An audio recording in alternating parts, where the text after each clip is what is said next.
शहरात टंचाई, शिंगणापुरात धबधबा, रॉ वॉटरच्या ओव्हरफ्लोने लाखो लिटर पाणी वाया। शिंगणापूरकडून कसबा बावडा जलशुद्धीकरण केंद्राकडे जाणाऱ्या जलवाहिनीतील ओव्हरफ्लोच्या पाण्यानं संपूर्ण चंबुखडी परिसर जलमय झालाय। सोमवार दिनांक 19 रोजी रात्री 12च्या सुमारास शिंगणापूर मार्गावर असलेल्या राजगोल पाणंद परिसरात अक्षरशः सगळीकडे पाणीच पाणी अशी परिस्थिती पाहायला मिळाली आहे। महावितरण कामामुळे आज 20 रोजी थेट पाईपलाईन व पाणी पुरवठा बंद ठेवण्यात आलाय। त्यामुळे कसबा बावड्यासह शहरातील अनेक नगरात पाणी पुरवठा खंडित झालाय। एकीकडे ही परिस्थिती तर दुसरीकडे पद्मराजे चंबुखडी टाकीच्या पिछाडीस शिंगणापूर पाण्याची टाकी आहे। शिंगणापूर पंपिंग सुरू केल्यावर ही पाण्याची टाकी आठवड्यातून 3 वेळा ओव्हरफ्लो होत असते। या टाकीतील raw water Kasba Bawada filter हाऊसकडे जलशुद्धीकरणासाठी प्रवाहित केलं जातं। काळमवाडी थेट पाईपलाईन योजना सुरू झाल्यापासून यात अनेक अडचणी येऊन लाखो लिटर पाणी ओव्हरफ्लो होऊन परिसरातील शेतीचं लाखो रुपयाचं नुकसान झालंय। शिंगणापूरकडे जाणाऱ्या थेट पाईपलाईनचं कनेक्शन अजून शिंगणापूरमधून बंद केलं नसल्यानं लाखो लिटर पाण्याची नाहक नासाडी होते। जेवढे दिवस शिंगणापूर पंपिंग सुरू असतं आठवड्यातून तेवढे दिवस पाण्याची टाकी भरल्यानं हे पाणी ओव्हरफ्लो होतं।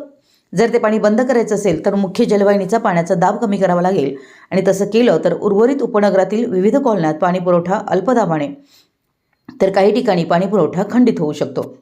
पूर्वी लक्षतीर्थ वसाहतमधून कसबा बावड्याला जाणारी थेटची जलवाहिनी जोडली नसल्यानं हे पाणी पुईखडीकडे वळवलं जातं।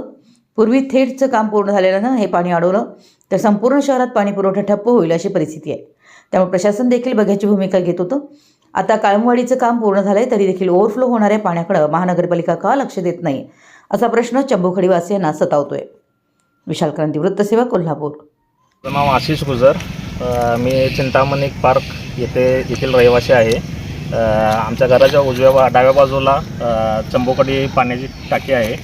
त्यातून रात्री 12 वाजल्यापासून पाण्याचा सतत प्रवाह इतक्या फोर्समध्ये चालू आहे की माझ्या उजव्या हाताला जी राजगोल पाणंद आहे त्या रस्त्याला साधारणपणे तो पाण्याचा प्रवाह 1 किलोमीटर अंतरापर्यंत गेलेला आहे।